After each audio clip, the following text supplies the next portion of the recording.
धोने वाली बहू। शादी के पहले से ही विभा को कपड़े धोने का बड़ा शौक था। कभी नल के नीचे तो कभी तालाब के पास। अरे मेरी नीली वाली लुंगी नहीं दिख रही है। विभा की अम्मा, कहाँ रखी है लुंगी? अरे वो तो विभा ने परसों ही धोकर रखी थी आपकी अलमारी में, देखो वहीं होगी। वो ना मैंने आज धो दी, मुझे लगा कि गंदी हो गई होगी। अरे कैसे गंदी हो गई थी? उसे तो मैंने पहना भी नहीं। हे भगवान, इस लड़की के कपड़े धोने की आदत से परेशान हो गया हूँ मैं। जितना तो घर में राशन नहीं आता, उससे कहीं ज्यादा डिटर्जेंट पाउडर का खर्चा है। इसकी शादी करवा दो, शादी। जाए अपने घर में ही करे काम, फिर चाहे घर के कपड़े धोने हो या पूरे गांव के। हाँ ठीक बोल रही हो, देखता हूँ मैं कोई लड़का। वो दिन भी आ जाता है जब विभा को देखने लड़के वाले आ जाते हैं। लड़की मुझे अच्छी लगी। होने वाली सास कहती है, बेटी अगर कुछ पूछना है तो पूछ लो। वैसे तो हमारी लड़की बहुत ही शर्मीली है, जो बोल दो वो मान लेती है, इसे क्या पूछना होगा। अरे कैसी बात कर रही हो माँ, मुझे इन लोगों के घर रहना है, सवाल तो कई है। हाँ हाँ बेटा, पूछ लो ना, क्या पूछना है।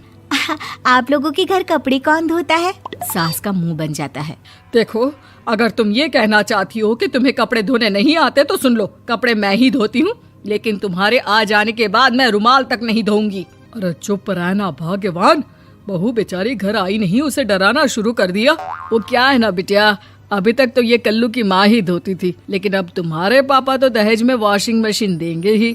तभी विभा की माँ बोल पड़ती है, सवाल भी पूछा तो क्या। वैसे भाई साहब, मशीन की तो फिर भी कपड़े धोने की कैपेसिटी होती है। मतलब जो बिटिया दे रहे हैं ना विभा, इसे कपड़े धोने का बहुत शौक है। ये आप लोगों के क्या, आस पड़ोस गांव मोहल्ले सबके कपड़े धो दे और उफ तक ना करे। बाहर देखा नहीं आपने कितने कपड़े सूख रहे हैं? सब हमारी बिटिया ने ही तो धोए हैं। बस भी करो ना माँ, शर्म आ रही इतनी तारीफ सुनकर।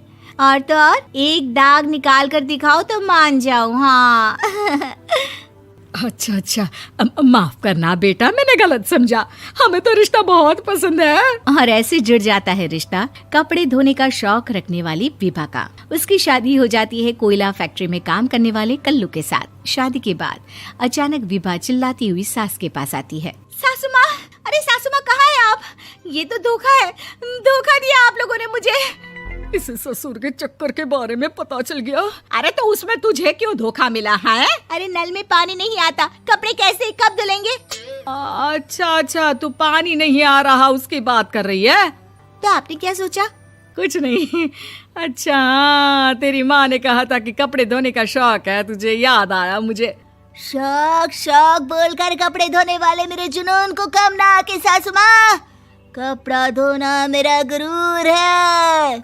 तभी पति भी वहाँ आ जाता है। अभी मैंने इसे सनी देओल की फिल्म दिखाई है, उसी के डायलॉग मार रही है माँ। अच्छा सुन, साफ साफ बता रही हूँ, पानी सुबह 4 से 6 और शाम को 10 से 12 आता है, समझी? विभा टाइमिंग सुनकर हैरान हो जाती है। ये क्या भूतों का मोहल्ला है? सुबह 4 बजे उठकर कौन कपड़े धोता है? 4 बजे टंकी में पानी जाता है, फिर सारा दिन धोना ना, किसने मना किया?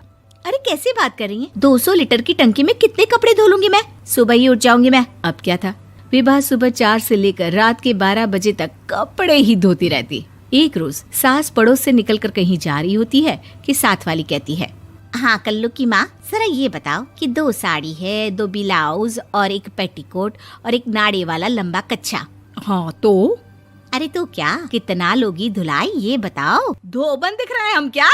हमारे पति सरकारी नौकरी से अभी रिटायर हुए हैं और बेटा सुपरवाइजर है कोयला फैक्ट्री में। धोबन समझ रखा है हमें? हाय रे कल्लू की अम्मा, माफ कर दो, वो तो मोहल्ले में यही सब बता रहे थे कि तुमने बहू को कपड़ा धुलवाने के काम में लगा दिया है। सास को पड़ोसन की बात सुनकर गुस्सा आ जाता है। वो घर पहुंचती है जहां घर के बाहर ही इतने सारे कपड़े सूख रहे होते हैं जितने कि किसी धोबन के घर पर। अरे ओ कल्लू की दुल्हन, बाहर निकल। माँ जी यहीं आ जाओ, बाथरूम में चादर धो रहे हैं हम। अरे अभी हम धोते हैं, तुमको बाहर निकलो। ये आस पड़ोस वाले बोल रहे हैं कि हम बहू से कपड़े धुलवा कर उसे कपड़ा धोने वाली बना दिए हैं। अरे छोड़ो ना माँ जी, किन लोगों की बातों में आती हो? आस पास के लोगों का तो काम ही होता है कि वो किसी तरह सास बहू को लड़ा दे। बहू सारे घर के कपड़े धोती है, ये क्या कम है? बोलिए। सास को भी लग जाता है कि वो बहू का ये सनकीपन नहीं छुड़वा सकती, इससे अच्छा है कि खुद ही चुप हो जाए। एक रोज सास और बहू मंदिर जाते हैं, जहाँ सास की साड़ी वहाँ खड़ी भीख मांगने वाली से मिलती है। माँ जी क्या बात है, आपकी साड़ी उस भिखारन से कितनी मिल रही है ना? हाँ हाँ देखो तो, दोनों की साड़ी मिल रही है। क्या बात है कल्लू की अम्मा, तुम खुद को तो अफसर की बीवी बताती हो और ऐसी सिंपल सी प्लेन साड़ी पहनकर घूमती हो। सिंपल और प्लेन नहीं है ये साड़ी। तो क्या सोने के धागे से फूल बने हैं? कुछ भी सासू माँ, कुछ भी। हाँ बने थे इस साड़ी में सोने के धागे से फूल। मेरे पति लेकर आए थे मद्रास से स्पेशली मेरे लिए 10,000 की। ताहे भाई साहब इस भिखारन के लिए भी सेम टू सेम साड़ी लेकर आए होंगे 10,000 की। सास उस वक्त तो कुछ नहीं कहती, लेकिन बहू के साथ घर आती है और अलमारी से एल्बम निकाल कर लाती है। ये साड़ी देख रही है, ये वही साड़ी है जिसे मैंने अभी पहना था। इस साड़ी में ये जो चमकदार फूल दिख रहे हैं ना, ये सोने के धागों से काटे गए हैं। लेकिन तू लोकल वॉशिंग मशीन ब्रश से घिस घिस कर सारे फूलों को निकाल कर साड़ी प्लेन कर दी।